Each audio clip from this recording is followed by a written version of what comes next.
Afrique comme partout ailleurs dans le monde, l'émancipation des femmes passe par une éducation de qualité. L'école reste en effet le meilleur moyen pour les jeunes filles d'acquérir plus tard leur autonomie ainsi qu'une juste reconnaissance sociale. Pourtant, les obstacles à une scolarité épanouie demeurent encore nombreux. On sait que dans beaucoup de pays, les filles vont moins à l'école que les garçons, qu'elles quittent l'école plus tôt, qu'elles apprennent aussi moins que les garçons. Une des raisons de cette situation est que les filles subissent des violences liées à leur genre à l'école. Les grandes catégories de violences qu'on peut rencontrer en milieu scolaire, bien sûr, c'est les violences physiques, notamment le châtiment corporel. On a les violences sexuelles de plus en plus importantes, les viols, le harcèlement sexuel, les attouchements, et les violences psychologiques. C'est un sujet tabou, mais c'est terminé, il faut qu'on en parle. Pour aider à casser les barrières qui empêchent les filles d'accéder à l'éducation, le ministère français des Affaires étrangères a mis en place en 2012 un programme d'appui à l'UNICEF pour la promotion de l'éducation des filles et la lutte contre les violences de genre en milieu scolaire. Cet appui d'un montant de 3,29 millions d'euros permet de financer des actions dans 4 pays d'Afrique de l'Ouest, à savoir le Mali, le Niger, la Côte d'Ivoire et le Burkina Faso.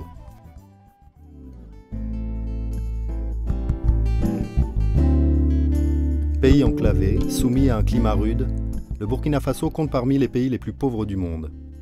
L'éducation est un enjeu prioritaire dans ce pays, où seulement 56% des enfants achèvent le cycle primaire. Le droit à l'éducation des filles se heurte encore aux inégalités et aux discriminations liées au genre, et les filles sont confrontées à des violences tout au long de leur scolarité.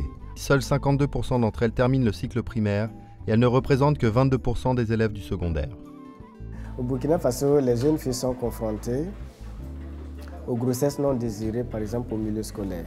Cela influence négativement sur leur évolution scolaire et leur réussite scolaire. Ou encore, ce sont les parents qui les chassent de chez eux parce qu'elles font le déshonneur de la famille. Ici au Burkina Faso, certaines pratiques traditionnelles sont toujours courantes. Des personnes viennent pendant la nuit et elles enlèvent la fille, fuyant vers la forêt ou vers un pays voisin, au fin de la marier. Et celle-ci que vous voyez, elle aussi c'est ma nièce, elle a été victime de mariage forcé. Premièrement, c'est une atteinte à leur liberté d'aller à l'école. Deuxièmement, c'est une atteinte à leur liberté de choisir elles-mêmes leur mari. Et troisièmement, c'est un véritable obstacle à l'émancipation de la jeune fille. Les difficultés pour les filles se trouvent également à l'école, où des pressions sont souvent exercées à leur encontre par les élèves garçons ou les professeurs eux-mêmes. Vous les petites filles là, quand on s'intéresse à vous, vous commencez à fatiguer. Ça fait combien de rendez-vous que je t'ai donné? Monsieur! Attends, non, moi je veux ton bien. Bon, un enseignant, quand il fait la cour à un élève, c'est difficile à l'élève de refuser. Parce qu'elle a peur d'encourir justement les mauvaises notes et les sanctions.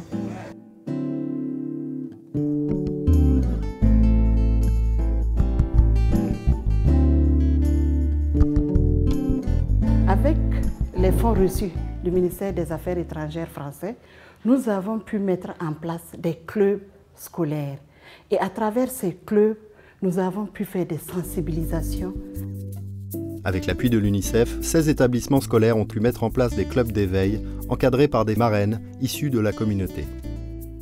On a constaté qu'il y a beaucoup de filles qui abandonnent l'école et on a créé le club d'éveil pour créer un climat de confiance. Voilà, en créant des causeries, débats, des petites conférences. Maintenant, elles vont causer de leurs problèmes. Qu'est-ce qui les empêche réellement de poursuivre les études comme il faut?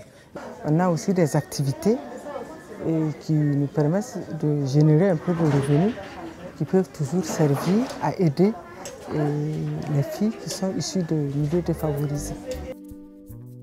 La pauvreté, la discrimination envers les filles enceintes, les grandes distances séparant les jeunes filles de leur école sont parmi les raisons qui ont poussé Joséphine Yameogo à créer un centre d'accueil associatif à Kupela afin d'apporter des solutions. Pour cette première expérience, nous avons accueilli 46 filles. Et c'est grâce à la direction de l'éducation des filles appuyés par la France que nous avons ouvert cette maison. C'est un environnement protecteur, c'est un environnement sécurisant, c'est un environnement qui apporte le minimum nécessaire pour une fille pour étudier. La simple table, elle ne l'a pas à la maison. La lumière, elle ne l'a pas. Manger à sa faim, elles ne l'ont pas à la maison. Et ce cadre apporte tout cela. Lorsqu'elle est tombée enceinte après avoir subi un viol en 2011, Florentine a été soutenue par l'association Namalgué pour qu'elle puisse continuer ses études. L'association m'a aidé à payer mes frais de scolarité, à réparer mon vélo, à payer ma fourniture et à acheter ma tenue d'école de l'année 2011 jusqu'à 2013, pendant 2 ans. Il y a aussi eu la formation des enseignants sur toutes ces questions parce que les enseignants peuvent aussi représenter un problème ou en tout cas un élément important de l'équation. Nous avons renforcé les capacités des encadreurs eux-mêmes, c'est-à-dire les professeurs, les marraines. Nous avons pu former plus d'100 d'enseignants à la pédagogie sensible au genre. Pour aller plus loin dans la lutte pour une meilleure scolarisation des filles, le ministère français des Affaires étrangères, avec l'UNICEF et l'Initiative des Nations Unies pour l'éducation des filles, a organisé en novembre 2013 à Ouagadougou un atelier régional réunissant des représentants issus de 7 pays d'Afrique de l'Ouest engagés sur la question de violence de genre en milieu scolaire. Nous avons voulu, avec cet atelier régional, réunir à la fois des acteurs et des actrices de terrain issus de la société civile, mais également les gouvernements, pour que cette problématique de violence de genre soit inscrite dans les politiques nationales d'éducation. Nous avons vu un mouvement vraiment visible où les ONG et les autres acteurs sont de plus en plus intéressés dans la possibilité d'harmoniser, d'identifier des synergies, de travailler ensemble. Que le facteur violence de genre à l'école soit pris en compte. C'est ce que nous souhaitons et c'est un consensus qu'on a obtenu lors de cet atelier. En 2000, la communauté internationale a fixé l'éducation des filles comme une priorité dans les objectifs du millénaire. Ces objectifs arrivant à échéance en 2015, il est urgent que tous les acteurs se mobilisent pour que le droit à un enseignement gratuit et de qualité soit respecté pour toutes les filles.